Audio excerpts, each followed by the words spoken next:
Okay, just got home from class. Not really, that was completely staged, but forget about that.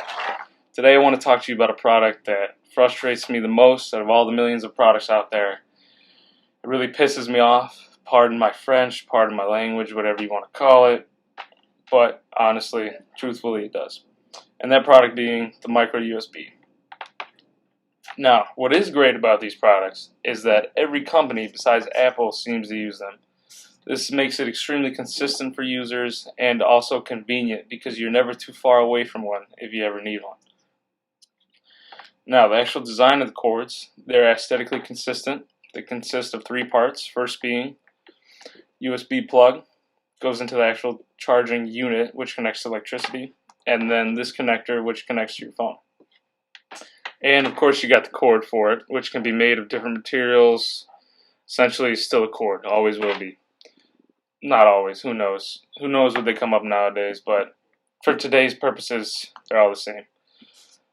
Now, what's great about this is it meets user expectations and mental models, or in other words, how someone thinks the device should work based off their previous experiences. And for as long as I've been around, they've been pretty much the same.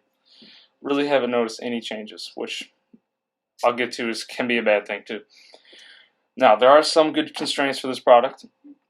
The USB plug does not allow a user to plug it in the wrong way.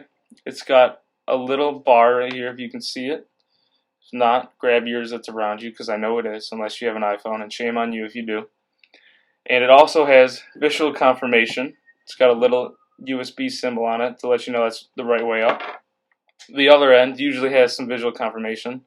This one's got a little light on it when it's plugged in. And then it's also got these pins for it. So that tells you it's the right way up and it won't connect the other way. Now, this is a safety design aspect for this product because it protects users from undesirable situations from happening, like breaking your phone, breaking the cord, who knows, getting frustrated, breaking your hand on the wall. I haven't done it, I swear. No, we're good. Not yet at least. Also, personally, I've really never had a problem with the cords.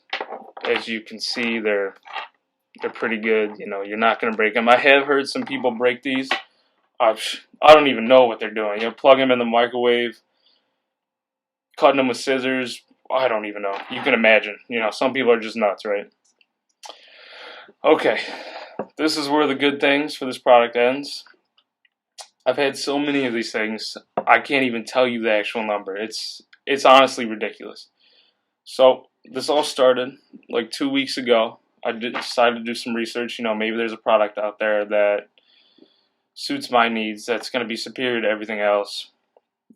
So after a few days on the market, I settled on this product right here.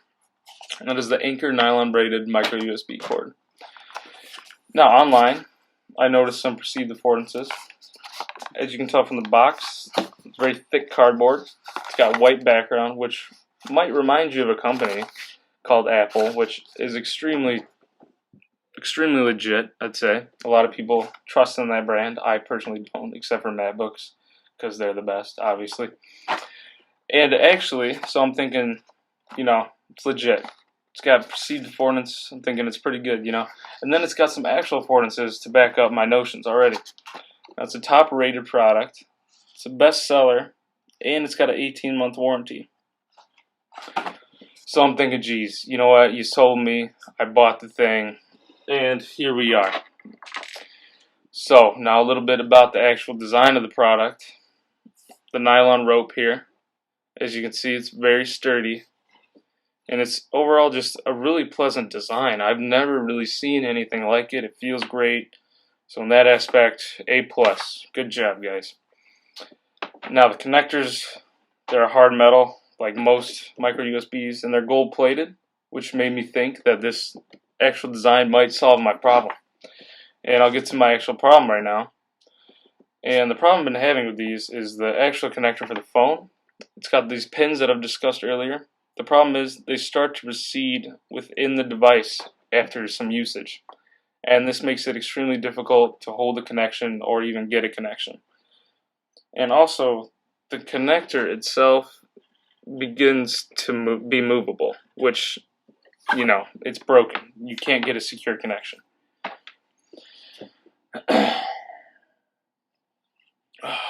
Okay, yeah, go Bucks. We're the best. Get over it.